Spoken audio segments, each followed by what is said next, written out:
Dentro de lo que vamos a ver en el curso hoy día, Comunicación Pública de la Ciencia, como ya vieron en el primer curso con Martín, Ciencia Abierta y Ciencia Pública, es poder ver a través de estas primeras 4 clases cómo de alguna manera la academia con sus conocimientos se vincula a través de diferentes formas con la sociedad, con distintos actores de la sociedad, ya sean empresas, que lo vamos a ver en transferencia tecnológica, con la sociedad civil, con vinculación del medio público generales, como en comunicación pública de la ciencia. Y de esa manera, hoy día vamos a abordar el área de comunicación pública de la ciencia, pero antes tenemos que ver el qué comunicaremos. Porque si bien queremos comunicar algo, primero tenemos que estar al tanto de lo que vamos a comunicar, y en ese sentido, desde mi formación del área de la filosofía, específicamente área de filosofía de la ciencia, yo les puedo hacer este spoiler de que la ciencia o la visión de la ciencia de alguna manera ha ido cambiando. Entonces, dependiendo de la visión de la ciencia que tengamos, es la manera en que vamos a poder comunicarla también. Ya. Esto pongo acá. A manera de spoiler, antes de comenzar, considerar que ahora vamos a hacer un breve repaso de lo que es la historia de la filosofía de la ciencia, que tiene mucho que ver con qué es la visión, cuáles son las visiones de la ciencia moderna, de cómo nacen, y en esto muchas filósofos, o no han habido muchas filósofas de la ciencia, principalmente durante los primeros siglos, y desde ahí mi tarea es poder buscar y tratar de dejarlas presentes en nuevas presentaciones, en nuevos relatos. Así que en ese sentido ya yo me hago ese compromiso. Eh, y de dónde nace también este interés, algo que yo le he comentado muchas veces, es porque nosotros, los comunicadores científicos, comenzamos por el tema de comunicar y tratar de mejorar un sistema científico, como la ciencia institucional, hacia la sociedad, de poder mejorarlo. ¿Por qué? Porque muchas veces veíamos una precarización en el trabajo, y también entendíamos que con un mayor desarrollo científico-tecnológico, los países podían tener un mejor desarrollo. De esta manera, esas eran nuestras primeras intenciones al momento de comunicar, y era como estar en esta mesa que está coja y nosotros le ponemos un papelito, y estábamos en el área de la ciencia y teníamos que decir, ok, paremos un poco y tratemos de ocuparnos de ver qué le está pasando a esta mesa. Y en ese mismo sentido, nosotros generalmente en la comunidad científica tenemos una visión estándar de lo que es la ciencia. Y esa visión estándar es como la visión de la mesa, como si tuviéramos la idea de que todas las mesas tienen estas 4 patas, esta base, etcétera, y no hay más. Esta visión estándar de la ciencia es la Standard View, que es algo que ya está estudiado, está mencionado en bibliografía, de cuál es el tipo de visión de la ciencia que existe, y la cual de alguna manera no ha cambiado durante los últimos tiempos, durante los últimos años, la visión y en la que se comunica. Entonces, para poder cambiar esta visión de la ciencia estándar que tenemos que hacer este rastro histórico. Y desde ahí es donde nos ayuda la filosofía de la ciencia, donde podemos ver cómo de alguna manera eh, podemos rastrear su inicio hacia los griegos, con la filosofía de Occidente, donde teníamos a los ya más clásicos, Aristóteles, como de las piedras angulares que comenzaron a desarrollar un pensamiento más racional, como fuera del área de los mitos, donde a través de la razón trataban de encontrar ciertas, entre comillas, encontrarle lógica al mundo, estudiándolo.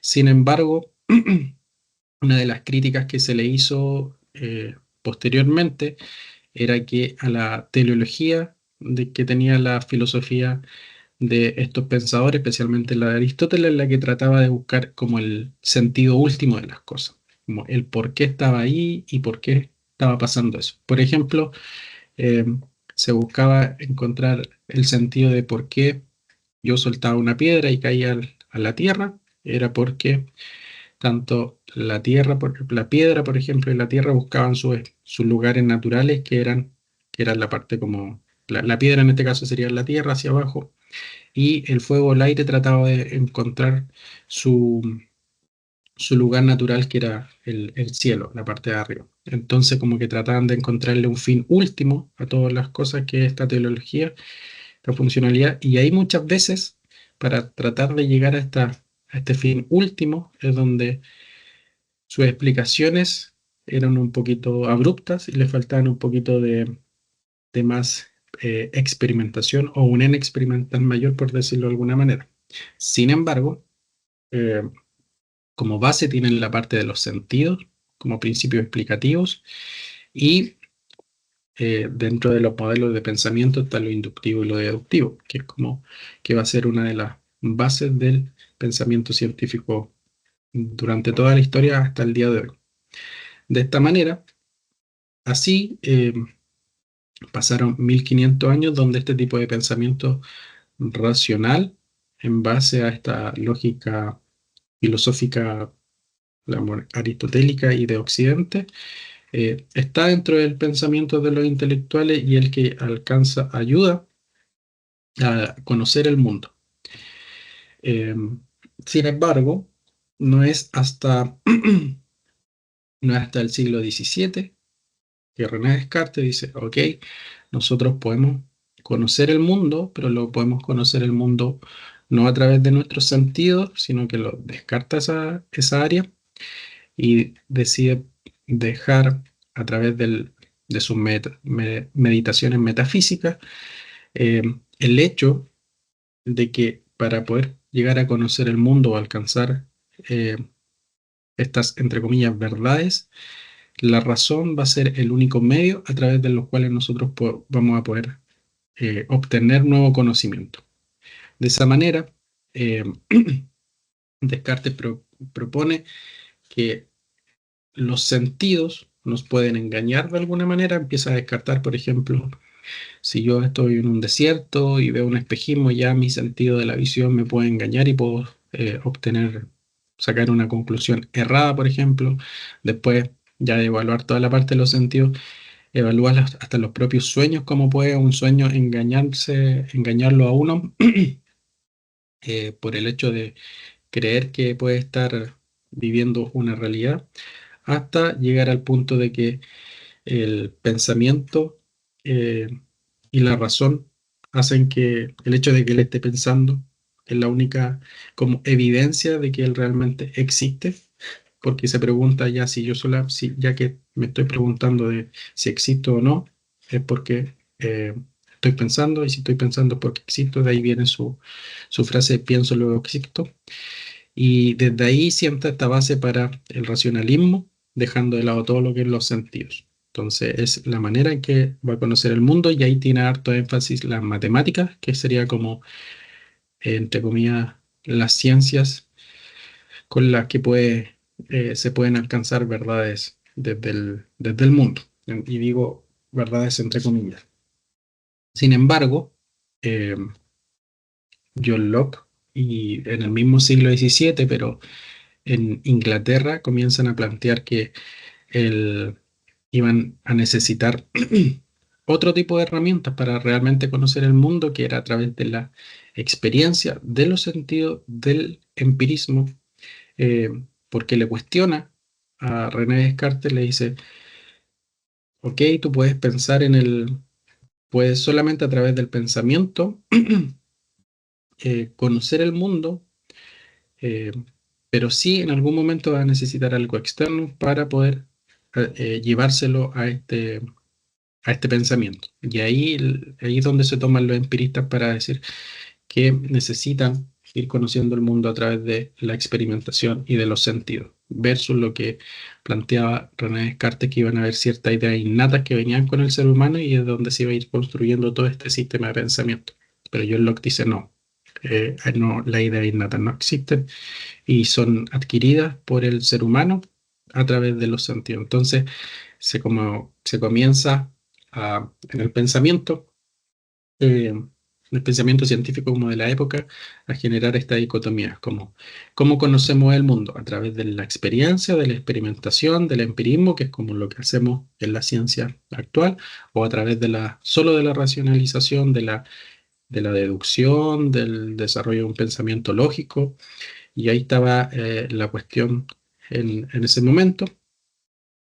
Y David Hume, que es otro empirista inglés, lleva esto al extremo, al punto de decir que sí, necesitamos la experimentación, un empirista, pero ya usando como lo que las personas del área de la ciencia acá van a tener presente, que es por decir, el N de nuestra experimentación, que es no como en la estadística, es como si bien yo voy a necesitar conocer la experiencia del mundo a través de los sentidos, voy a tener que necesitar muchos datos, más datos, más datos, más datos, más datos, más datos para poder alcanzarme a tener conclusiones eh, válidas a través de este tipo de pensamiento.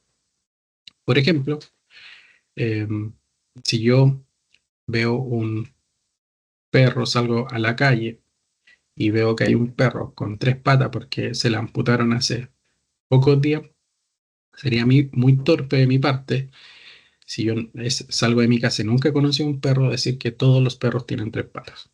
Entonces, ¿cuál sería la lógica de estos empiristas? Primero es observar al perro, analizarlo, anotar los datos que tiene 3 patas, y posteriormente sería analizar muchos perros. Entonces ya yo me encontraría con que el segundo quizás no tiene 3 patas, sino que tiene 4. El tercero tiene 4, etcétera. Hasta tener un mayor número posible de datos que validen esa propuesta. De esta manera, David Hume dice, entre más datos o análisis experimental tengamos, va a ser mejor. Y ahí es donde se le hace la crítica a los filósofos de ese tiempo, donde se apuraban muy rápido para decir, ya, ok, vi un perro con 3 patas, eh, lo observé y deduzco inmediatamente que hago una conclusión como dándole un propósito final de por qué tiene 3 patas, ¿ya?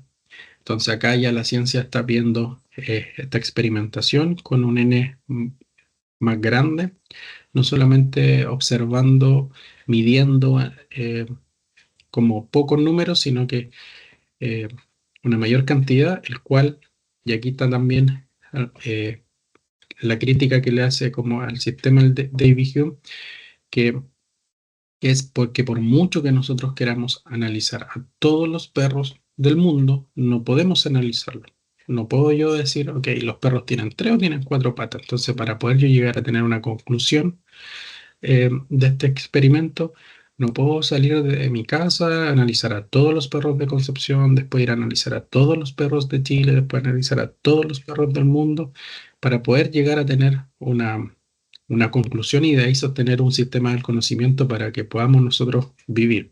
Al mismo tiempo lo cuestiona en el sentido de que no podemos analizar a todos los perros de toda la historia. Entonces, tenemos que tener un mínimo y un máximo, por decirlo de alguna manera, para poder llegar hasta a construir conocimiento en base a la experimentación.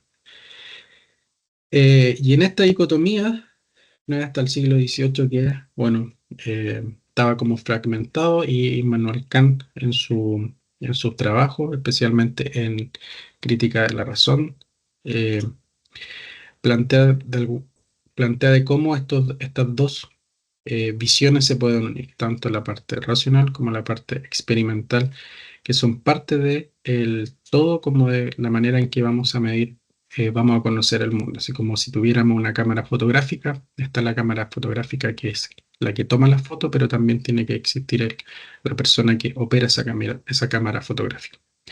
Eh, y de alguna manera se queda resuelto el sistema del pensamiento.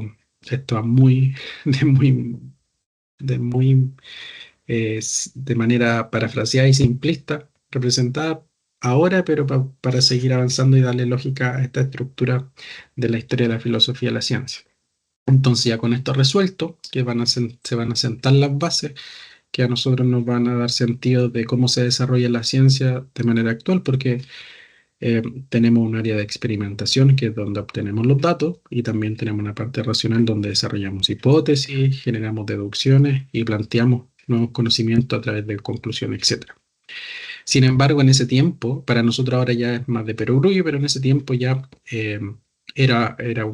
como un conflicto de, ok, ¿hasta dónde podemos conocer el mundo y qué parte no podemos conocerla, que es como ya la metafísica? Esta era una pregunta importante para la época. Y Immanuel Kant la resuelve de alguna manera para su momento. ¿Y por qué también era importante? Porque habían en la época, la ciencia moderna se iba planteando como un instrumento que generaba beneficios en las sociedades, que podría generar grandes adelantos. Empezaron a comparar de qué manera la filosofía durante todos estos siglos había traído aportes más significativos desde el área del desarrollo y la producción versus las ciencias como las matemáticas, la ingeniería, que comenzaban a armar trenes, ferrocarriles. La astronomía empezaba a conocer el correcto, el circuito de los planetas, la órbita, perdón. Entonces decían, ok, este sistema de pensamiento que es la ciencia, en base al empirismo, en base a la experimentación, parece que más genera mejores y más frutos tangibles para la sociedad que este pensamiento filosófico que teníamos eh, en la academia. Y en este sentido, uno de sus promotores fue Francis Bacon, que es un político inglés que escribía muy bien, que estaba a favor de este movimiento para poder generar beneficio a favor del desarrollo de la ciencia de ese momento, y comienza a promoverla de manera pública y política. Perdón, lo que les comentaba era que escribía también que escribió un libro que se llama La Nueva Atlántida, en cual plantea esta nueva sociedad liderada por eruditos, por científicos, donde todo iba a estar bien. De hecho, escribía tan bien que en algunos han pensado que es como la versión anónima de Shakespeare. Así que eso llevó a que desde el 1600 en adelante la ciencia, especialmente el empirismo, tuviera un fuerte apoyo y promoción desde este punto de vista eh, del énfasis del desarrollo y los resultados que produciría en la sociedad. Eh, Así, tenemos ya avanzando hasta 1700, 1800, donde hay un historiador que es Augusto Comte, que él mira todo esto como esta historia del avance del conocimiento y lo separa en tres líneas. En la parte teológica, que es donde está el pensamiento teológico, donde están las divinidades, donde hay un Dios que es el que produce los rayos, hay un Dios, una divinidad que produce los fenómenos naturales y está a cargo y está a control de todo. Posteriormente, que serían como los primeros siglo cero, por decirlo de alguna manera. Después está el pensamiento metafísico, que es la filosofía per se, que busca a través de esta lógica, pensamiento, alcanzar verdades eh, de, del desarrollo de la filosofía. Y por último, el conocimiento que es producido por este otro tipo de eh, pensamiento como el científico, que es el que va a traer consecuencias positivas a la sociedad, de ahí su nombre, un movimiento positivo, eh, a través del desarrollo de nuevas aplicaciones, ya sea tecnológica, política, etcétera. Entonces, ya para 1926, un grupo de hombres alemanes en Viena se juntan y conversan sobre qué es lo que realmente es la ciencia, cuáles son sus alcances, etcétera, y plantean lo que es el neopositivismo, que es, y ellos describen qué es lo que va a ser este tipo de pensamiento, qué va a ser la ciencia, qué es y cuáles son sus alcances. Entonces, una de las características que mencionan en este grupo, el Círculo de Viena, es que la ciencia alcanza verdades. La ciencia además es un desarrollo que va en progreso, va en camino hacia la verdad y que trae solo resultados positivos eh, hacia la sociedad, como en sus aplicaciones, y al mismo tiempo que es aceptada o rechazada en sus teorías a través eh, solo de la razón. Entonces tiene estas tres características desde este punto de vista. La ciencia alcanza verdades, sus teorías son aceptadas o rechazadas por la razón y sus aplicaciones en la sociedad son de manera positiva. Entonces, esta es como la visión que yo les comenzaba a comentar al comienzo de la clase, de cuál era la Standard View.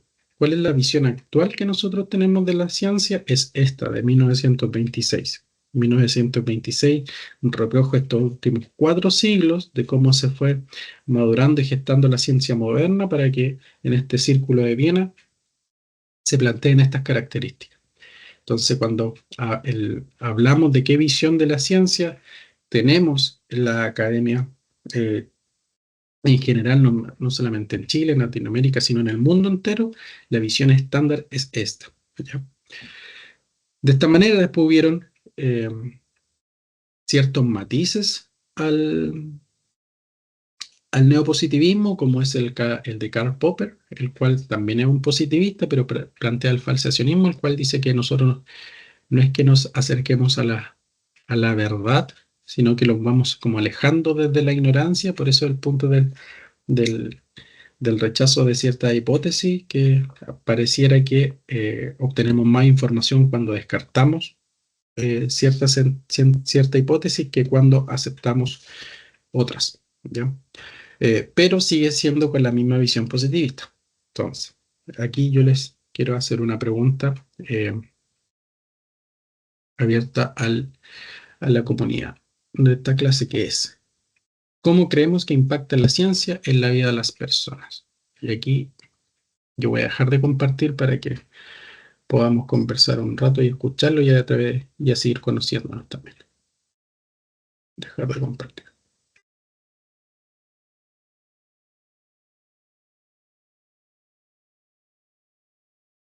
¿Alguien por ahí? La pregunta era: ¿cómo creemos que impacta la ciencia en la vida de las personas?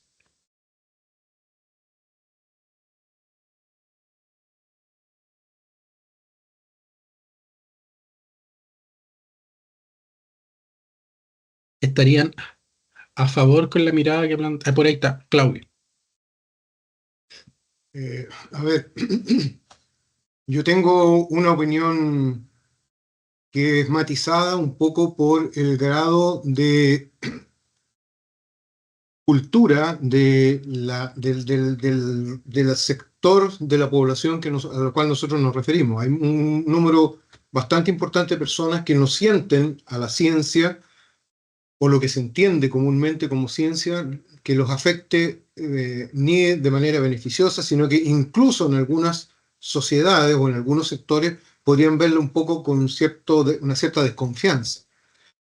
En otros sectores que de alguna manera están más afiatados con el conocimiento o de hecho les gusta buscar elementos científicos, etcétera, y en algunas sociedades incluso ellos depositan la confianza del beneficio en la ciencia. Por ejemplo, en el caso del COVID, digamos, hubo grupos de personas que dijeron, sí, los científicos nos van a dar la solución. Hubo otro grupo que desconfió del sistema como tal, pero de alguna manera se asocia que una cosa de esa naturaleza, como que ahí uno dice, uno recurre o uno quiere o quisiera recurrir al beneficio que la ciencia trae para las personas. Pero también hay otros ámbitos donde la ciencia yo creo que cubre curiosidades, alimenta, voy a decir, alimenta el espíritu de las personas. Por ejemplo, cuando se habló del descubrimiento de la fotografía de un agujero negro.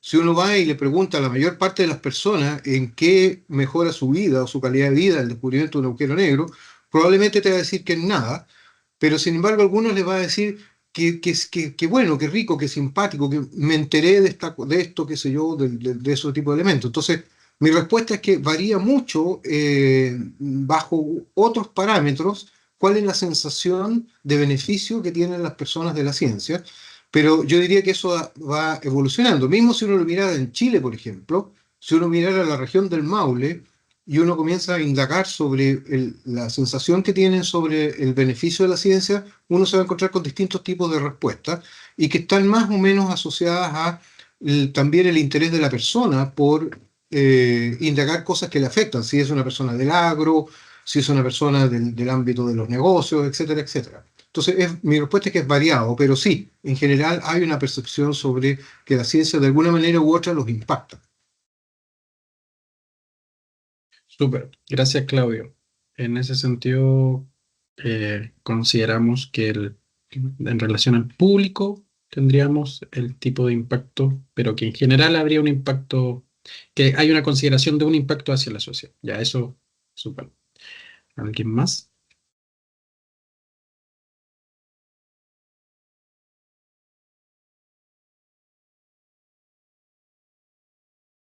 Bueno, en este sentido, recuerden, pueden ir levantando las manos y si en una de esas se me pasa algo, porque como estoy con las pantallas, prenden el micrófono y me hablan, me dicen Sergio, Sergio. En ese sentido, lo que comenzamos a ver que cierta idea es que la ciencia de alguna manera, la ciencia tiene esta conexión con la sociedad, nos gusta o no nos gusta. Hay un impacto, hay algo que va a la sociedad. Ahora, el valor que le damos a ese impacto era el que hasta el momento en el que lo que hemos revisado era un impacto positivo, por eso esa visión positivista. Eh, y era el matiz que especialmente le estaba dando este personaje de la Nueva Atlántida en 1600, que era el Francis Bacon. Entonces, la pregunta es, ¿cómo nosotros vamos a ir revisando eso?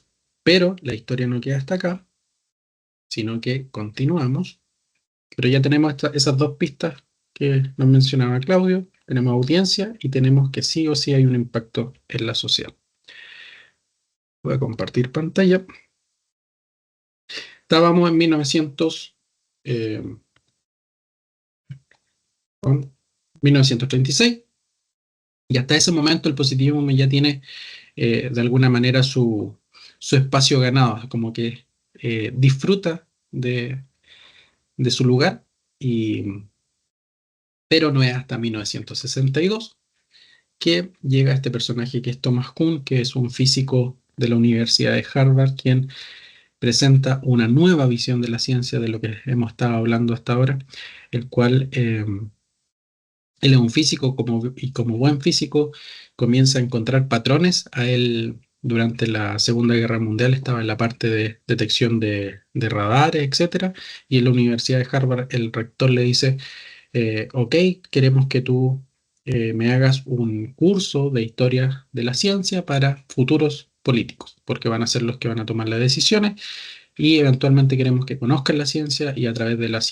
este conocimiento de la ciencia puedan tomar mejores eh, decisiones y así un mejor desarrollo de políticas públicas. Y ese grupo de estudiantes era un grupo de estudiantes de Derecho.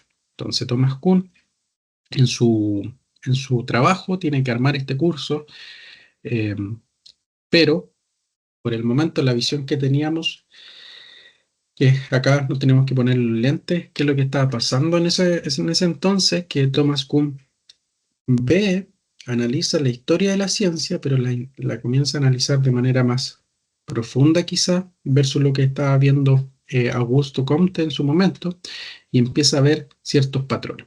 Y en esos patrones que tienen que ver especialmente con el cómo se aceptan o se rechazan las nuevas teorías, va a plantear algo, eh, ciertas ideas que, de alguna manera se habían intentado proponer y que en el momento respondían eso. Es como cuando se planteaba la idea de que si había algo más como fuera de la visión positivista, de que la razón acepta las teorías científicas o las rechaza solo a través de la razón la ciencia, le respondían, por ejemplo, eso es interesante, pero un poquito marxista, como que no hay un contexto en la ciencia, es como se acepta o no se acepta, solo a través de la razón.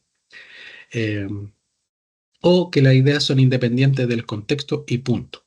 Esa es como, si alguien en este momento de la historia, en 1940, 1950, 1960, comentaba y decía, oye, la ciencia parece que es en esta comunidad para aceptar y rechazar teorías, no solamente está la razón, sino que hay unos contextos, parece que hay una sociedad que parece que igual está haciendo algo, hay una comunidad como no es tan racional, alguien le decía no, así de simple. Esa era como, no había una discusión mayor. Sin embargo, Thomas Kuhn, en esta visión, en esta revisión y nueva visión, dice, si se considera la historia como algo más que un depósito de anécdotas o cronología, puede producir una transformación decisiva de la imagen que tenemos actualmente de la ciencia. Y eso es página 1 de su libro La Revolución, la estructura de las revoluciones científicas en 1962, en lo cual un poco hace la crítica, es cómo estamos haciendo la revisión de la historia de la ciencia a través de los siglos, porque de esa manera vamos a obtener una visión de la ciencia versus si hacemos un correcto análisis histórico de cómo se desarrolla la ciencia. Entonces, por ejemplo, esto es como el ejemplo, la visión que tenemos al lado, la imagen del descubrimiento de la penicilina, así como paso 1. ¿Qué es lo que está? Paso 2. Llega este científico y descubre esto por el azar. Paso 3. Desarrolla el fármaco, el antibiótico. Paso 4. Se gana, salvan muchas personas. Paso 5. Florey y Chain se ganan apoyan la investigación. Paso después 8 final, se ganan el Nobel. Entonces, si nosotros, y ahí está la crítica, si se hace la revisión de la historia de la ciencia, de este tipo, así como la suma de anécdotas, sin un contexto, obviamente nuestra visión de la ciencia va a estar así, descontextualizada. Y si la tenemos descontextualizada, no podemos agregar el contexto, las sociedades, los intereses, las comunidades dentro del sistema del pensamiento, que es algo de manera distinta a lo que tenía planteado el positivismo lógico. De esa manera, eh, Thomas Kuhn plantea y dice, ok, hay un conocimiento, hay una teoría, y esta teoría, eh, para ser aceptada o rechazada, tiene que haber un cambio de paradigma, para que en este caso sea cambiada. Este cambio de paradigma, para que pueda ocurrir, en la teoría actual tienen que estar ocurriendo anomalías. Es como si yo tuviera un vaso con agua y fuera mi teoría. Esa teoría va a albergar mucho conocimiento, que es el agua que está en el interior, y una anomalía va a significar que yo le hago un hoyo a ese vaso, va a empezar a botar agua, después otra, hasta el punto en que sí o sí voy a tener que cambiar de paradigma, voy a tener que cambiar de vaso porque ya no va a sostener el conocimiento que está ahí, ¿ya? Y eso va a tomar tiempo, a veces siglos. Entonces, esto fue lo que fue viendo Thomas Kuhn en su análisis histórico de la ciencia.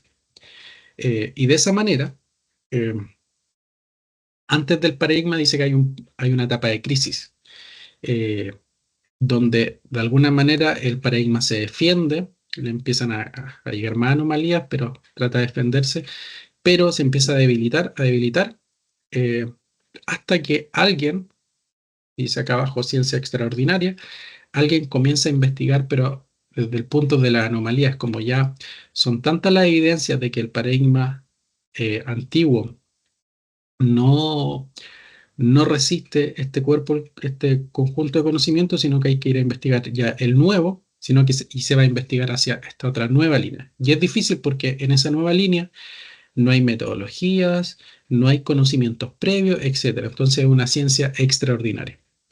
De esa manera, el punto clave para Thomas Kuhn, en relación a esta mirada, dice que los paradigmas son aceptados o rechazados no solo eh, por la razón, sino por las comunidades científicas que aceptan o rechazan estos paradigmas. Y al de comentar que son aceptadas por las comunidades científicas, es donde incorpora el contexto al desarrollo científico e incorpora los intereses ya sea de los científicos, de las instituciones, de las empresas, etcétera. Y eso hasta el momento nadie lo había dicho. Algo que para nosotros quizás puede ser también de perogrullo en estos días, pero en ese momento el contexto, el que le había mencionado anteriormente, era si alguien lo decía, le decían, eso es muy marxista. O las ideas son independientes del contexto y punto. Entonces, de esta manera, este paradigma se quiebra, se comienza a desarrollar una nueva ciencia y en base a lo investigado y se empieza a validar este nuevo conocimiento. Se empiezan a generar más metodologías, líneas de investigación que fortalecen este nuevo paradigma hasta que ocurre una nueva crisis y se vuelve a repetir el ciclo. Una de las críticas que se le hizo a Thomas Kuhn, que después lo, lo revisó en sus libros posteriores, era el tema de la inconmensurabilidad, que era un paradigma como este vaso que les menciono que se le van llenando de agujeros hasta que después no sostiene más el vaso, el agua como conocimiento, sino que se tiene que cambiar por uno nuevo y el anterior se rechaza. Como que no puedo convivir el antiguo con el nuevo. Desde ese punto de vista, vamos a ver que muchas veces la ciencia no es así, sino que pueden convivir. Eh, y yo creo que eso, como opinión, tiene que ver más por el área de formación que él tenía y que era el tema de el área de formación del área de las ciencias físicas, que son más absolutas. Eh, y a continuación, en el mismo contexto del descubrimiento de la penicilina, yo les voy a hacer otra pregunta. ¿Qué sabemos del descubrimiento de la penicilina para poder usar esto como ejemplo y desarrollarlo dentro del análisis del contexto de una visión de la ciencia eh, desde el punto de vista de Thomas Kuhn? Así que voy a dejar de compartir y ahí le hago la pregunta. ¿Qué sabemos del descubrimiento de la penicilina?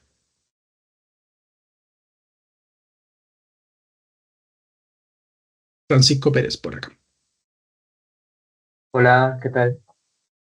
Eh, Fue un accidente. Un Fue un accidente ya, accidente en un laboratorio donde estaban investigando otra cuestión y producto del desorden del investigador, del científico, en el laboratorio, él perdió el control un poco de una sustancia que en este caso mm, generó, para decirse, la muerte o el control en este caso, de un agente patógeno. ya. Tenemos Posteriormente, claro, en ese momento histórico, y donde tiene la valía de la historia de la ciencia en ese momento histórico, podría decirse, ese percance que tuvo el investigador no fue valorado, sino posteriormente, al pasar del tiempo, donde la penicilina fue retomada esa idea y fue estudiada desde el campo científico con un sentido un poco más formal.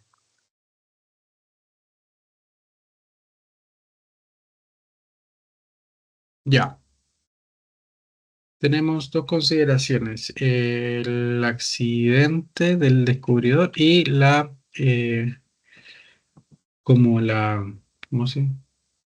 Como que no lo consideraron también.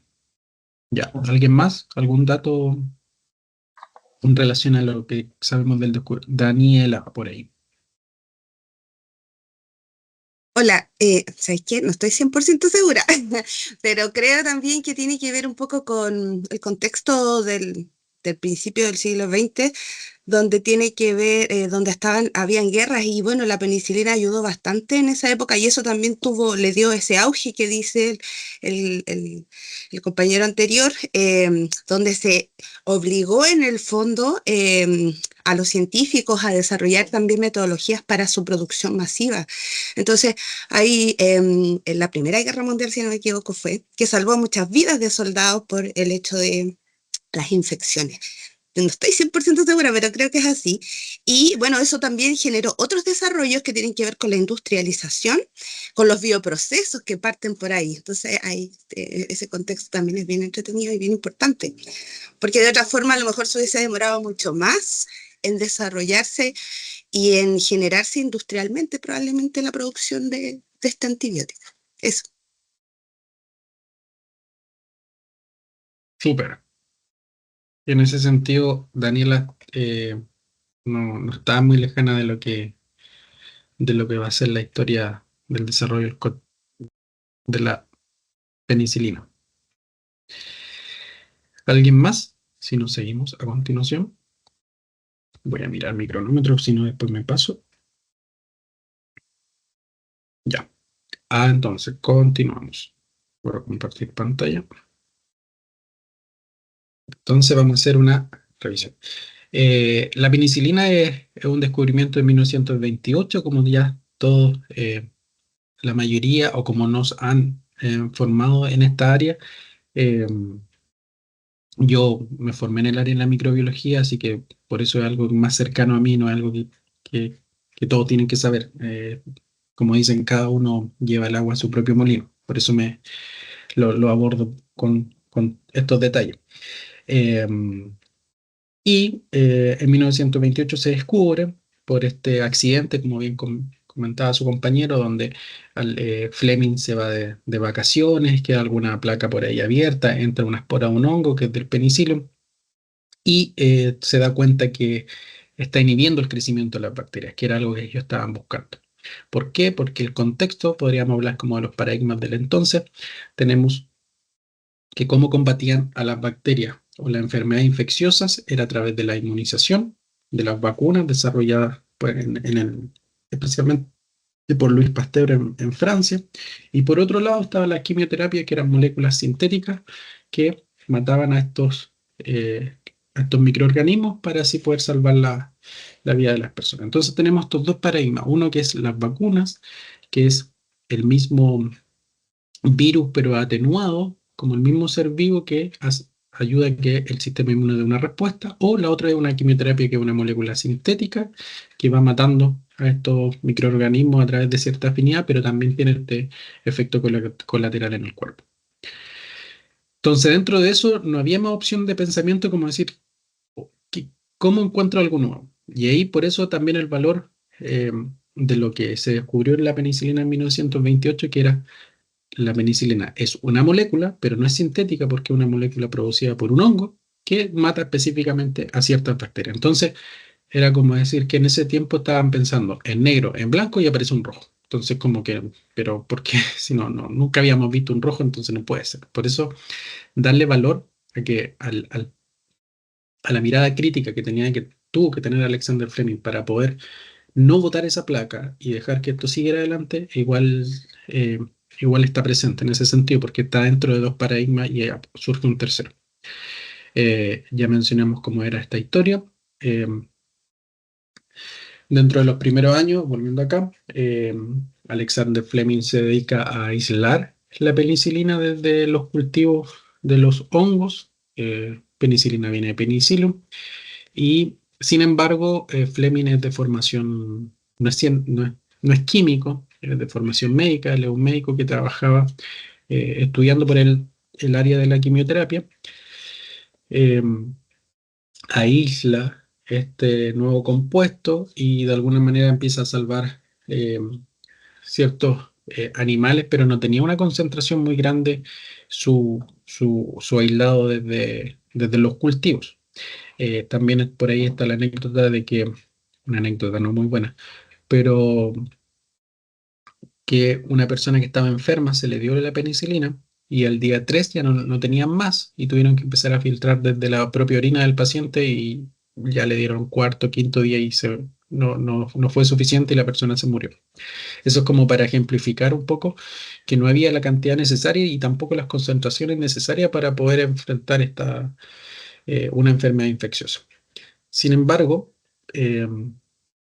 Fleming envió muestras de este hongo a distintos investigadores y uno de esos llegó a Londres porque Fleming estaba en Escocia, donde está Florey y Chen, que son químicos de formación y toman estas investigaciones y empiezan a desarrollarla, pero no como con mucho interés. En eso, Fleming va al primer congreso de microbiología mundial en Nueva York en 1939 plantea a la penicilina como este nuevo antibiótico contra enfermedades infecciosas, pero le dicen, ¿sabes qué? Es un buen antiséptico, como que sirve para que te lo pongas como el alcohol sobre la herida y nada más. Entonces, ahí vemos un poco de cómo la comunidad científica lo rechazó en su momento, a pesar de que él tenía cierta evidencia desarrollada por la experimentación y la lógica para presentarla, pero no fue suficiente, no hubo suficiente evidencias para que la comunidad lo aceptara. ¿Qué pasa justo ese año, en 1939? Y aquí vienen los otros comentarios que hacía Daniela, que hubo un contexto muy fuerte que en 1939 comienza la Segunda Guerra Mundial y Alemania invade Polonia y Fleming vuelve a Escocia a servir como médico en la guerra, porque en la guerra, como ya saben, mueren muchas personas y ahí él se iba al frente de batalla para poder hacer este servicio. De esta manera, Fleming deja de lado la investigación y los que toman la posta de manera paralela y sin, sin saberlo, son Flora y James, quienes reciben a través de un consejo de investigación médica de Oxford 25 libras para poder investigar, lo cual era muy poco, pero tenemos que pensar que era un país que está en guerra. Y acá vienen los intereses de los privados, que es en 1940, que es donde el Instituto Rockefeller hace un patrocinio para el desarrollo de esta investigación, poniendo 1.670 libras por año, y de esta manera ya se comienzan a salvar los primeros ratones en investigación. Y acá hay un privado. En 1940, el 24 de agosto, se presenta en The Lancet, que es esta revista médica, la penicilina como un agente terapéutico. Ya hay una propuesta más formal de investigación. Y ocurre que en 1941, perdón, Japón ataca a Estados Unidos y de esa manera Estados Unidos dice, ok, nosotros vamos a participar en la guerra, pero de manera directa. ¿Qué significa eso? Que nosotros vamos a enviar tropas al frente, a Europa, y como vamos a enviar tropas al frente, van a morir muchos soldados y muchos de esos soldados morían por enfermedades infecciosas como alguna infección en los pies o por las heridas, porque no había antibiótico, entonces una herida abierta, entraba una bacteria, cualquier cosa, y uno no se podía poner nada. Entonces, Estados Unidos dice, ok, nosotros sabemos que se está investigando este nuevo compuesto, entonces lo vamos a poner en nuestra lista de prioridades. De hecho, ya ahí se comienzan en 1941 a salvar los primeros humanos, comienza a aumentar la concentración del antibiótico que ha sido aislado desde los cultivos. Y el dato era que en la World Production, que es como el Consejo de Guerra en ese entonces de Estados Unidos, tenía como primera prioridad la bomba atómica y luego tenía el desarrollo de la penicilina. O sea que fue algo que era muy presente dentro de las políticas públicas, el desarrollo de un país como potencia, como Estados Unidos, en este contexto de guerra. Fueron por todo el mundo a buscar nuevas cepas de hongos para ver cómo se puedan buscar nuevos antibióticos o que tuvieran mejores desarrollo de cultivos para obtener más de este compuesto, ya sea en Latinoamérica, África, Indonesia, etcétera. Y ya en el 1943 se están produciendo 30 billones de unidades por mes. O sea, como comentaba su compañera, sí hubo un efecto importante de la guerra, del desarrollo que empujó esto, que como veíamos ya en 1939, cuando lo presenta Fleming, venía de capa caída, lo rechazaron la comunidad científica, pero en el contexto de la guerra tiene este realce, que es a través de primero una empresa, de una institución privada, como era el Instituto Rockefeller, y de este gobierno que eventualmente no iba a participar de manera directa en la guerra, pero sí participó. Y Gran Bretaña también tiene su comité de la penicilina, pero no tan avanzado como Estados Unidos, porque, como les mencionaba, está participando de manera directa en la guerra. La producción ya es masiva y aparecen estos afiches donde se le da gracias a la penicilina por traer a los soldados de vuelta, porque como les decía anteriormente, las muertes por infecciones en el campo de batalla eran muchas, y desde ahí también la importancia como delito del, del desarrollo de este descubrimiento lleva a estos tres investigadores a ganarse el Premio Nobel de Medicina en 1945. Entonces, desde este punto de vista, la idea es poder hacer estas comparaciones, como lo que hablábamos anteriormente de Thomas Kuhn, es como con qué nos quedamos cuando analizamos la historia de la ciencia y ya estamos analizando la ciencia en sí. Nos quedamos con la anécdota, con con lo que nos llama la atención, con lo característico, eso. O podemos hurgar un poco más, ver sus contextos, ver los contextos de las comunidades, los contextos particulares. Esto fue una revisión rápida de lo que, pero que podría tener ciertos matices. Y ahí nos damos cuenta que sí, realmente hay contextos, sí hay una sociedad que está empujando ciertos avances científicos sobre otros tomadores de decisión, recursos económicos, eh, o comunidades científicas que pueden aceptar o rechazar un nuevo conocimiento porque falta más evidencia o tienen cierto interés. Entonces, desde ese punto de vista, eh, la idea es resaltar cómo esta visión social de la ciencia, contextualizada como la que plantea Thomas Kuhn, es algo que en 1962 en adelante ya comienza a tener un realce importante en la manera en que podríamos ver la ciencia actualmente. Eh, También podemos hacer el ejercicio y ver el descubrimiento de la penicilina en clave kuhniana, que sería como ver cómo empujó esto todo muy rápido, por ejemplo, desde 1939, 1928, donde ocurre la primera anomalía, se empiezan a sumar, a sumar, a sumar hasta generar un cambio de paradigma, que sería justo en estos espacios de la Segunda Guerra Mundial, donde hay una crisis, donde tiene que surgir este nuevo conocimiento, ser aceptado, desarrollado y aplicado. Sin embargo, hay un periodo que es preparadigmático donde hay resistencia, y bueno, está la ciencia extraordinaria que es la investigación de estos nuevos procesos, pensando en los paradigmas anteriores que les mencionaba, como las vacunas o las quimioterapias. Y aquí también algo que les comentaba anteriormente, que era sobre la inconmensurabilidad de los paradigmas, como acá pueden estar los tres presentes como las vacunas, la quimioterapia o la penicilina. No se acepta una y se rechaza la otra. Eh, la línea de investigación de los antibióticos, si uno busca en PubMed de manera rápida, puede encontrar como antibióticos cerca de 700.000 publicaciones, después resistencia bacteriana 170.000 publicaciones, resistencia en bacterias 139.000 publicaciones, terapia contra la resistencia bacteriana 70.000 publicaciones, terapias fotodinámicas, que es una nueva forma de matar bacterias a través de la luz, 16.000 publicaciones, probióticos 16.000 publicaciones hasta el 2015.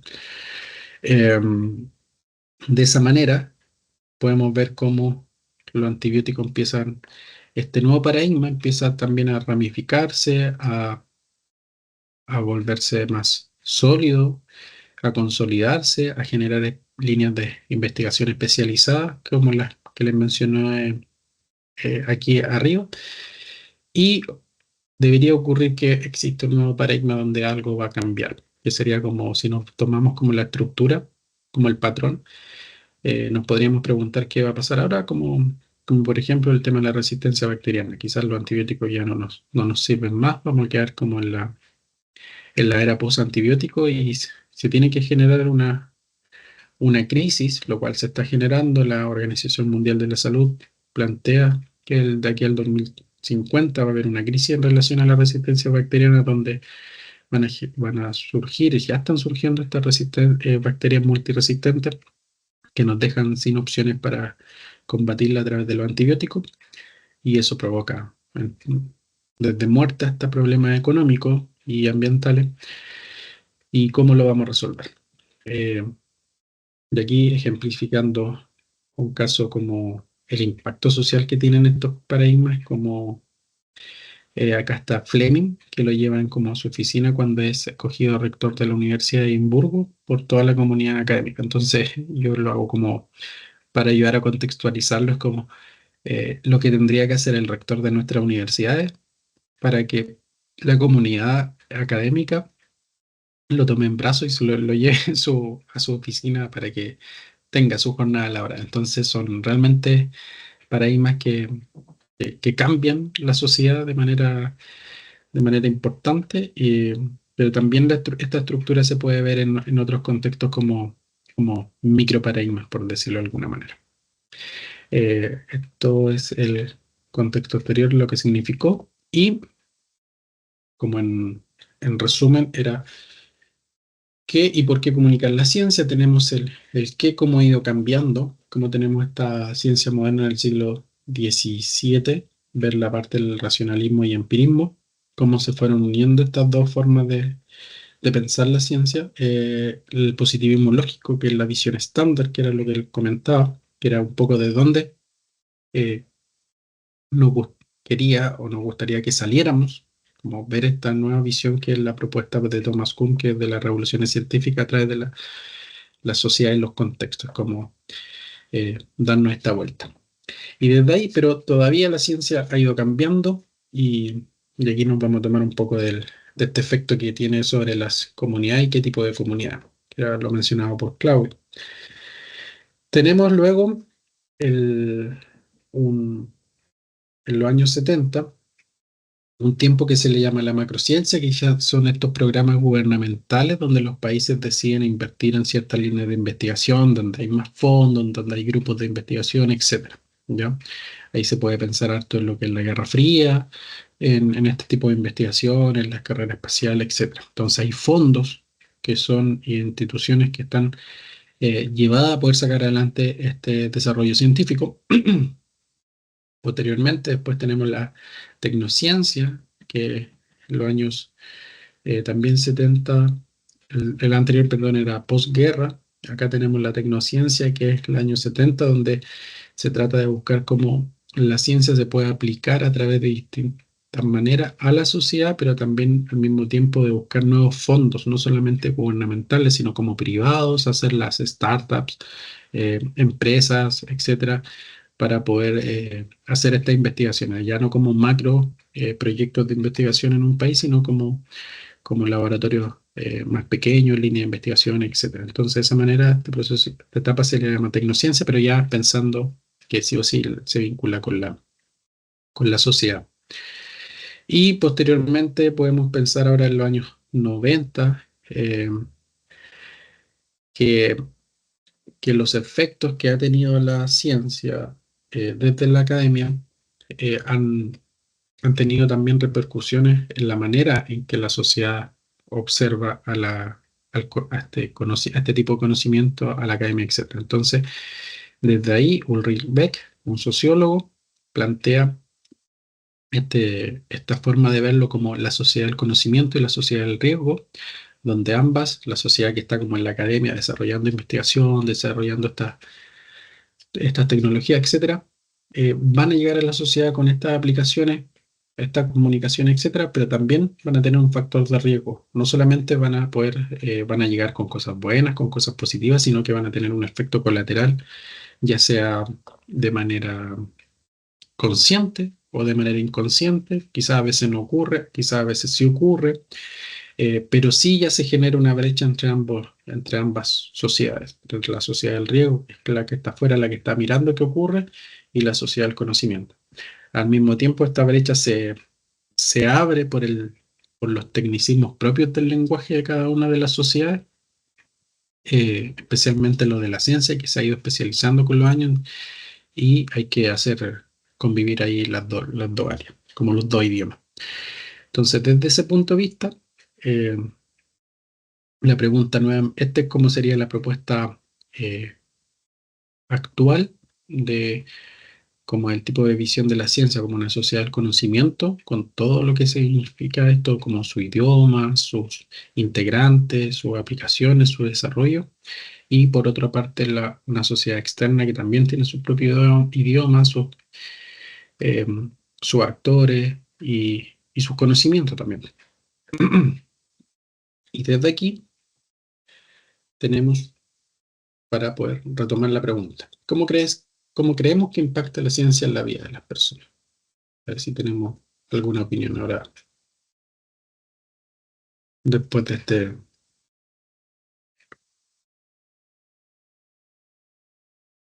¿Algún comentario?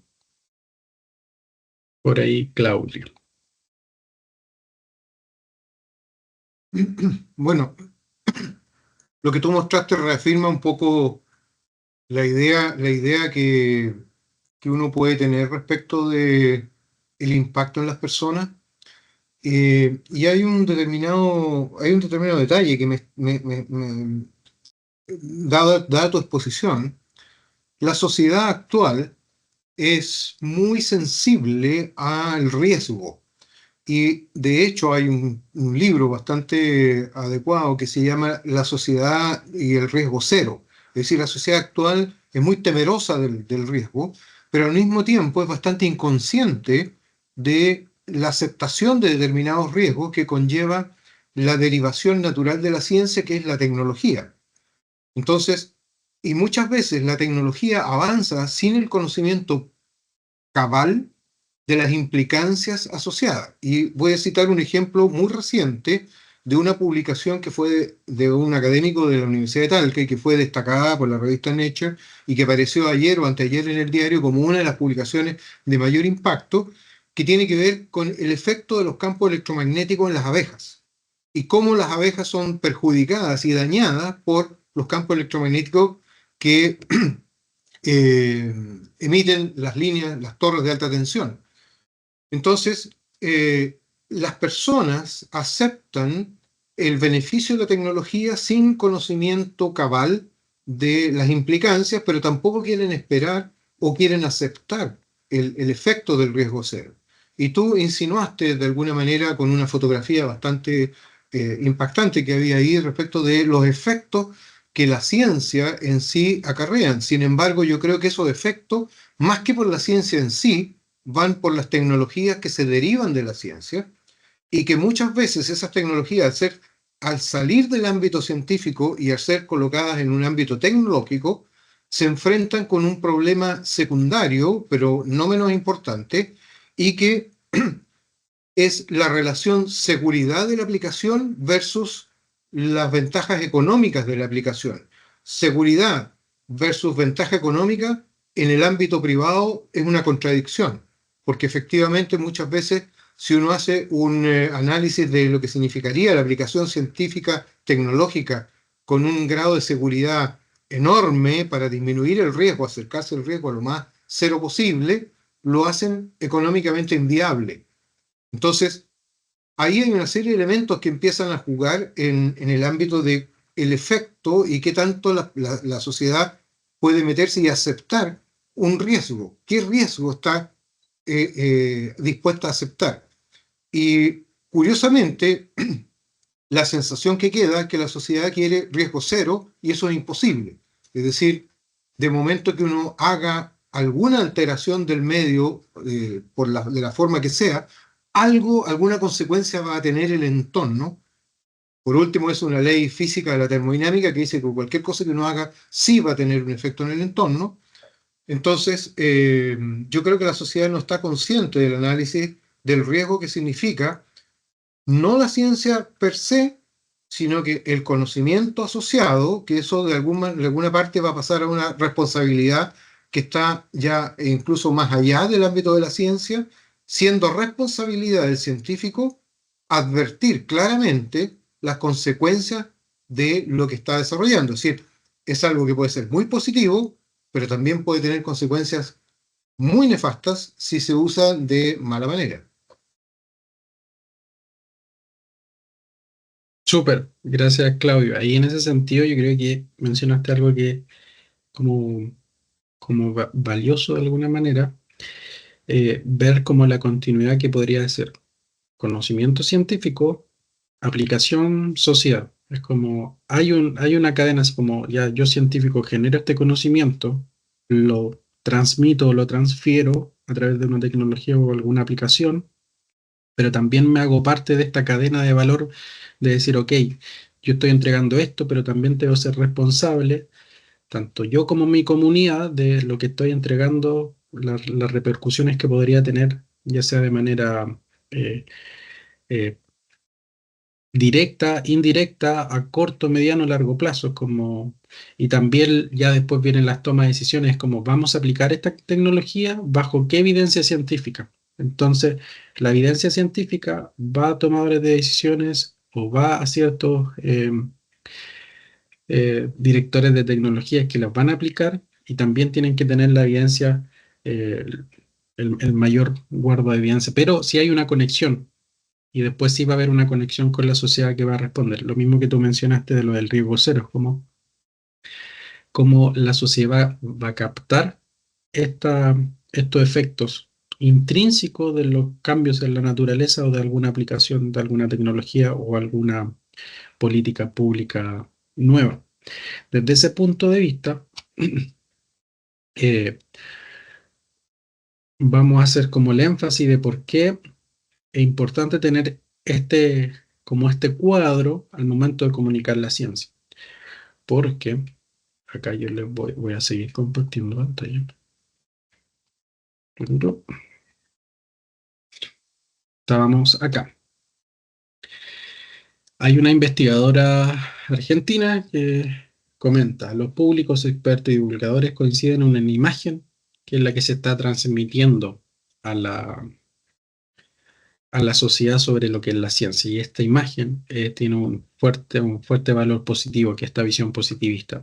Pero ¿en qué momento podemos comunicar estos otros valores intrínsecos de la ciencia y la tecnología? Como por ejemplo los riesgos, o poder comunicar cómo se desarrolla la ciencia, cuáles son sus valores dentro del pensamiento científico, la creatividad, la curiosidad, el pensamiento crítico. Entonces, lo mismo ocurre como lo mencionaba Thomas Kuhn.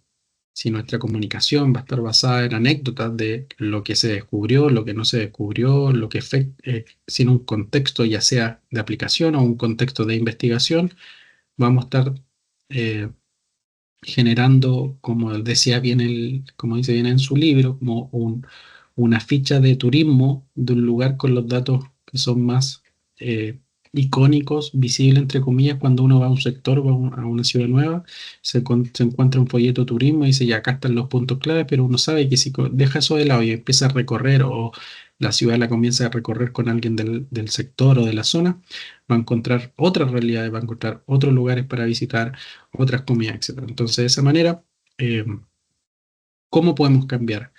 ¿Qué comunicamos entonces? ¿Qué comunicamos cuando hablamos de ciencias? Como nos vamos a ir a estas anécdotas, nos vamos a ir al elemento práctico, o nos vamos a ir a la parte más intrínseca de la ciencia. Y desde ese punto de vista es donde nosotros nos tenemos que posicionar. Y para eso cada uno tiene que, de alguna manera, hacer este análisis, como pensar qué tipo de ciencia quiero comunicar actualmente, o cuál estoy comunicando en base a qué, como en base a qué visión. Como me voy a quedar con una visión de los años 20, o le voy a dar ciertos matices de cómo se ha ido evaluando la ciencia durante el último siglo, para poder después poder llegar y penetrar y resolver estas barreras, como mencionaba Claudio. Es como no, sí, con lo del riesgo cero, es como, claro, va a haber un efecto, ya sea por la construcción de un edificio sobre cierto sector, por la aplicación de una tecnología, pero ese efecto, ¿cómo está siendo considerado dentro de la norma, dentro de la ley? ¿Se están tomando las medidas necesarias, los resguardos, etcétera? Entonces, de ese punto de vista, la pregunta es en el qué vamos a comunicar dentro de la ciencia. ¿Ya sean solo los datos, o vamos a tratar de resolver en la sociedad, en nuestras comunicaciones, estas habilidades que se pueden desarrollar a través de la ciencia, como el pensamiento crítico, para que justamente sea la sociedad la que responda de la mejor manera a estos riesgos? Ya sea, hay una epidemia, necesito vacunarme, sí, me vacuno. Hay cierta propuesta de un medicamento que me lo están vendiendo como una homeopatía, no evalúo el riesgo, analizo, busco información, etcétera, no lo tomo. Entonces, por ese punto de vista, en este contexto, es que nosotros tenemos que hacer énfasis en qué vamos a comunicar, ¿ya? Es importante construir esta cultura, alfabetización del conocimiento científico, pero debajo lo que va a permitir a que las personas tomen mayores decisiones, mejores decisiones al momento de evaluar el riesgo va a ser a través del desarrollo del pensamiento crítico y eso va a estar dentro del engranaje de la ciencia y no en los contenidos para memorizar como puede mencionar Thomas Kuhn, por ejemplo. Y desde ahí nos vamos a la segunda patita de este curso del día de hoy, que es entonces, ¿cómo vamos a comunicar la ciencia o cómo se ve la ciencia en la sociedad? Muchas veces acá, si la ciencia aparece como si fuera en la TV, por ejemplo, hay análisis que son súper rápidos, que tecnologías que todavía no existen, o ciertas aplicaciones como dice acá, los robots se apoderarían del mundo, eh, etcétera. Entonces, la manera en que nosotros comuniquemos va a terminar desarrollando una visión también en la sociedad, entonces por ese lado somos responsables. Eh, en nuestra línea de tiempo, que ya hemos visto en la primera parte, tenemos estos cambios de visión sobre la ciencia, desde el siglo XVII hasta los 90, y luego tenemos qué ocurrió de manera política con este desarrollo. Y por ejemplo, en la década de los 40, eh, Vannevar Bush presenta Science: The Endless Frontiers, que es una propuesta que lleva a la ciencia como una herramienta, un instrumento para poder desarrollar políticas públicas y sacar a los países de la pobreza, por ejemplo. Y esto se prueba con el Plan Marshall en Europa, posterior de la Segunda Guerra Mundial, donde saben que quedó, eh, quedó empobrecida después de todo lo ocurrido. De esa manera, en la década de los 60, la ONU eh, decide también apoyar el desarrollo de la ciencia y la tecnología en Latinoamérica y para esto se proponen también el desarrollo de los consejos nacionales en Latinoamérica. Desde ahí por eso nosotros antes teníamos el CONICYT, en Argentina tienen el CONICET, en CONACYT en otros países de Latinoamérica. Así que desde ese punto de vista, eh, tenemos que en paralelo, por ejemplo, en los 60 se promueven los consejos nacionales de ciencia y tecnología,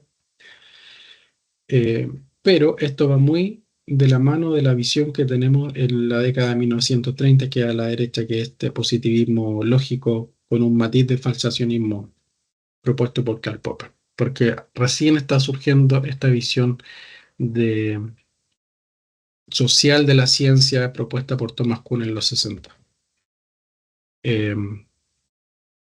Y de esta manera, los consejos nacionales de ciencia y tecnología también tienen el objetivo de promover, promover la ciencia. Y de- así, estos consejos nacionales de ciencia y tecnología en Latinoamérica, en su promoción de la ciencia, dice, algunos autores proponen tres momentos, que es el primer momento, que tiene que ver con la década de los 60 y 70, que este tiene que ver como los objetivos, el por qué comunicar. Pasamos el qué vamos a comunicar al por qué vamos a comunicar, que tiene que ver con la búsqueda de aprobación de la sociedad para con la ciencia, para tener ya sea más recursos, más apoyo, mejores políticas. De esa manera, el primer momento, que en esta década 60-70, tiene que ver con una divulgación orientada al cambio en los currículos escolares, donde se proponen las materias científicas como biología, química, física, por ejemplo. Eh, y estarían enfocadas en esa área en la comunicación de la ciencia o divulgación. Un segundo momento, en la década de los 80, donde se busca esta democratización del conocimiento científico, pero ya a través de otras plataformas, como eh, revistas, programas de televisión, etcétera. Ya no solamente en la parte escolar, sino que en estos otros formatos. Ya, sin embargo, como pueden ver, son formatos que son unidireccionales, en los cuales se están transmitiendo ciertos contenidos de interés y no hay como una retribución, un feedback del público, sino hasta la década de los 90 y 2000, donde se busca por objetivo la resignificación de la participación de los diferentes públicos, que, que la dan junto con la creación de la Red POP, que es la red de popularización de la ciencia y tecnología en América Latina y el Caribe, que tiene que ver con esta visión que dice, de esta mirada pareciera que se rompe con la visión de la ciencia incuestionable, autónoma e incluso se reconoce la necesidad de criticarla. Entonces, ya abriendo espacio a la comunidad para tener una comunicación donde la sociedad fuera de la academia pueda conversar, pueda discutir, pueda hacer preguntas, pueda criticar, eh, ya de esa manera nosotros tenemos que llegar con otras herramientas para comunicar la ciencia. Tenemos que hablarles de los procesos intrínsecos, de los procesos, de los contextos, de las motivaciones, de los intereses. Eso durante la última década. Entonces, aquí nosotros ya vamos como cerrando la idea del por qué vamos a comunicar. Este sería como dentro de los últimos objetivos que ya tenemos de las últimas décadas. Entonces, si esto nosotros lo sumamos juntos con las visiones de la ciencia, podemos considerar estas visiones más contextualizadas, más de social de la ciencia, como lo Thomas Kuhn, con este objetivo de poder hacer que se genere una visión más crítica, más empoderada, más autónoma de parte de los públicos para con eh, la comunidad científica, ya sea como para aceptar que van a ocurrir riesgos o colaterales, no algo cero, como también criticar que no pueden ocurrir un mayor de X porcentaje, por ejemplo. De esta manera vemos cómo van caminando en conjunto ambas líneas, la historia de la ciencia con sus cambios en las visiones y también cómo van las políticas públicas en Latinoamérica de los 60 y sus cambios en los propósitos, los objetivos de comunicación de la ciencia también van cambiando y podemos ver cómo entre ambas partes pueden conversar de cómo la visión de la ciencia de los 1930 permea en las políticas públicas de los años 40 y de los años 60 en adelante. Ya, y no va a cambiar hasta los 90, los 2000, que es una propuesta que tiene como más la propuesta de los años 60, entonces va como con un retraso de algunas décadas. De esa manera, ya que hemos visto el qué vamos a comunicar, el por qué, podemos ver el cómo comunicar la ciencia, y desde ahí podemos encontrar tantas definiciones como objetivos, y dentro de los términos que podemos conocer, está la alfabetización de la ciencia, la difusión, la divulgación, la comunicación, el periodismo científico, la apropiación y la cultura científica. En este primer ejercicio, lo que vamos a considerar que el periodismo de ciencia lo vamos a separar del resto, ¿ya? Porque van a tener objetivos distintos y van a tener ciertos matices que lo van a hacer distinto. Algo que no vamos a abordar en este curso, que podría haber eventualmente estar como dentro del área de comunicación, podrían ser lo mismo, pero tienen ciertas diferencias. Como por ejemplo, el periodismo científico se va a realizar primordialmente con temas del interés público y de la sociedad.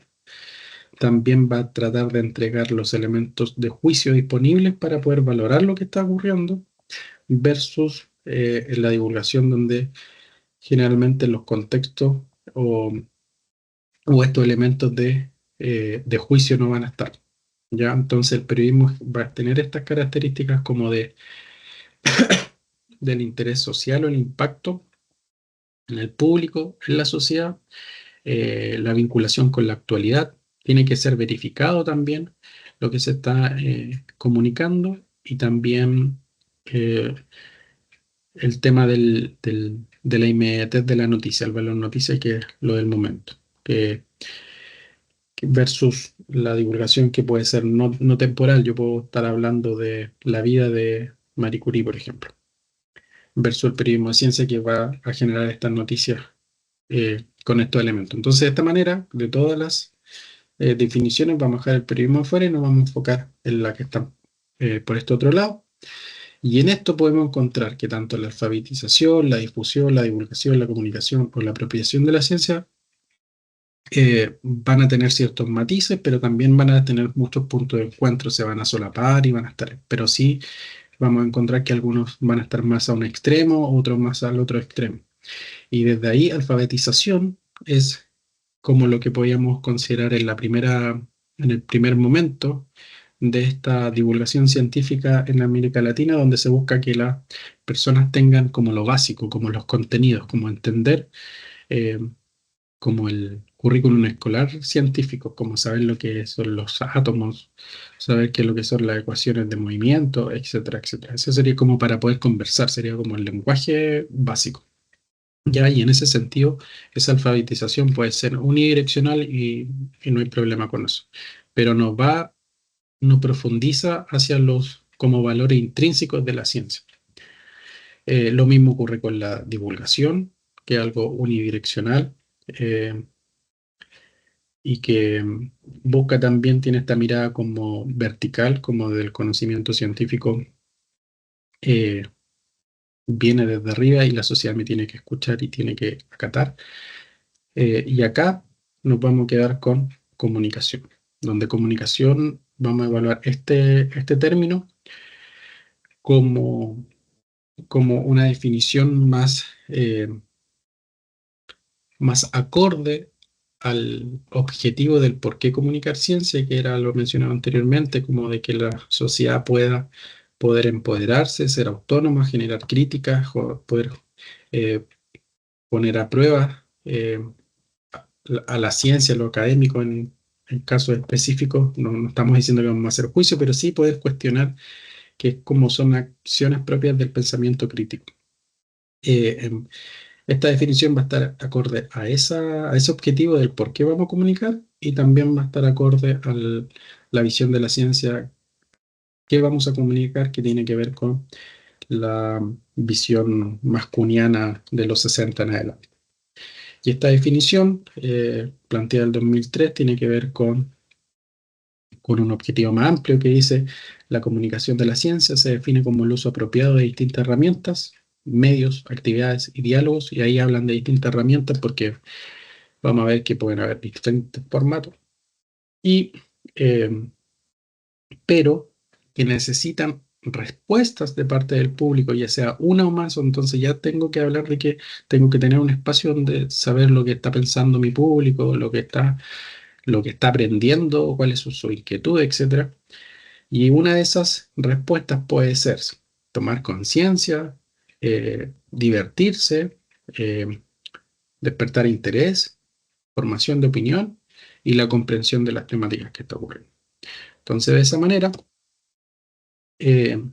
esta definición es una memotecnia para poder recordar lo que tiene que ver con el A, E, I, O, U, que viene del inglés, que es de la awareness, enjoyment, interest, opinion, understanding.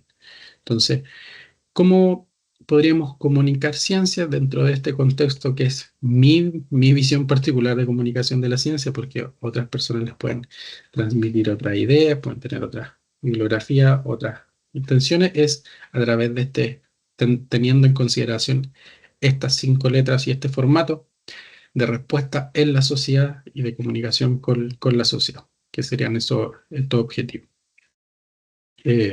Para tener esta coherencia de qué tipo de ciencia vamos a comunicar, por qué la vamos a comunicar y el cómo la vamos a comunicar. En este caso sería tratar de buscar alguno de estos objetivos mencionados. De esa manera,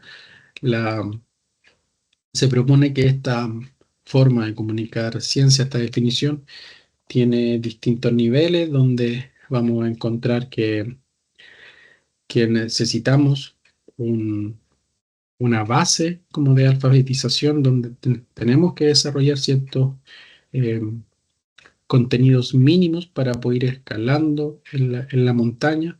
Más arriba vamos a generar una cultura científica donde ya se van a reconocer ciertos valores intrínsecos, ciertos actores, ciertos contextos, eh, pero no es eh, un proceso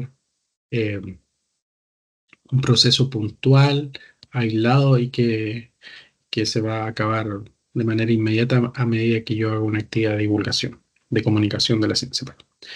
Y donde las escaleras son estas herramientas que nos van a ayudar a poder llegar a eso. De esta manera, la idea es poder, no sé si tenemos opciones para formar grupos eh, aleatorios. Voy a dejar de compartir.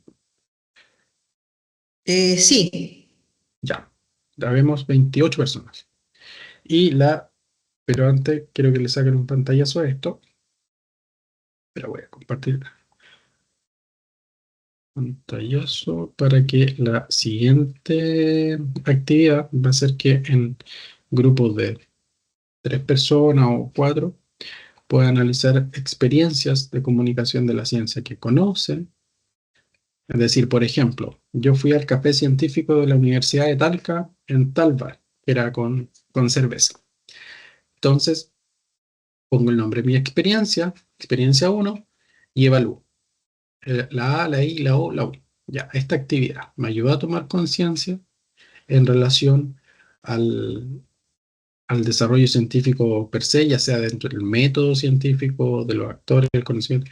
Fue entretenida, despertó interés en mí, me llevó a tener a tener una opinión y me hizo comprender lo que estábamos hablando, ya sea desde los contenidos, de la explicación, las aplicaciones, de la ciencia en sí misma, etc. Esa va a ser como la actividad que vamos a tener ahora. Vamos a tener 8 minutos y la idea es que podamos rescatar alguna experiencia y ver qué tipo, si la actividad tuvo una o más de esas respuestas de manera positiva o negativa. Bueno, estábamos todos conversando, pero es parte, como dice Irma, de los tiempos y vamos a poder considerar algunas opiniones de alguien que nos pueda comentar qué experiencia evaluó y cómo la analizó en este contexto de comunicación de la ciencia bajo este modelo. Así que encontró que tenía una o dos áreas que sí se daban, o cumplía con todas, o no cumplía con ninguna. ¿Ya? Por allá, César. Ya, ¿se escucha? Hola. Sí. Hola. Súper cortito, nosotros estuvimos conversando en el grupo, nos tocó la profesora Bárbara y Mario Fernández. Conversamos un poco de las experiencias que hemos vivido nosotros siendo grandes, pero bajamos a la experiencia que cuando nosotros fuimos niños, que nos hayan marcado y casi haber decidido por qué nos gustaba la ciencia y no nos gustaba la ciencia. Y elegimos el suplemento del diario La Tercera que se llama Icarito. El Icarito, a nosotros, por lo menos coincidimos, Mario es de Argentina, pero existe el equivalente en Argentina, nos contó que se llamaba Antiojitos. Entonces, era una revista que se llama Antiojitos en Argentina y el Icarito de nosotros, que ahí el Icarito uno lo exploraba con ansia los días miércoles que apareciera, y con el Icarito hacía ahí las tareas, aprendía ahí, era en un entorno familiar. El papá, cuando uno era muy chico y no leía todavía, el papá o la mamá era el que le leía, entonces uno se imaginaba, apenas después uno empezó a leer, era uno el que recortaba y buscaba. Y para nosotros el Icarito tiene todas las letras. O sea, el Icarito te hacía tomar conciencia de los fenómenos que se estaban discutiendo en ese minuto, ¿verdad? Era entretenido porque era contado como para niños, pero también los adultos podían participar. Generaba un interés y un impacto, de hecho, o sea, si no teníamos internet en esa época, era como la enciclopedia de niños. Permitía a lo mejor sí tener una opinión o hacer una formación de alguna opinión sobre el fenómeno que se estaba, y era súper comprensible, o sea, era para poderlo entender para todo el mundo. O sea, yo creo que más de alguien estoy seguro que más de alguien debe tener un par de Icaritos guardados en sus casas como de recuerdo. Eso en honor al tiempo, Sergio, en nuestro grupo. Súper. Excelente. ¿Alguien más? Y creo, perdón, en un curso que tuvimos anteriormente con usted, que mencionaban que había un formato de enviarle cartas al Icarito. Ah, sí. O Sí, sea, que ya, yo me explayo 30 segundos más. Si yo una vez le mandé carta al Icarito y el Icarito me respondió y era el que no me quedó claro esto y me mandó de vuelta una carta. Y el efecto de ir a dejar la carta al correo con tu papá, yo la dejé, me acuerdo clarito, haberla ido a dejar porque en esa época era el buzón, había que ponerle estampilla, no era mail, ¿verdad? Y después que te llegara a tu dirección esta carta con el Icarito, o sea, nada más que decir. excelente. Ya, ¿alguien más que nos pueda compartir otra experiencia analizada y cómo le fue con ese análisis de experiencia? Puede levantar la mano. Por ahí RTAC.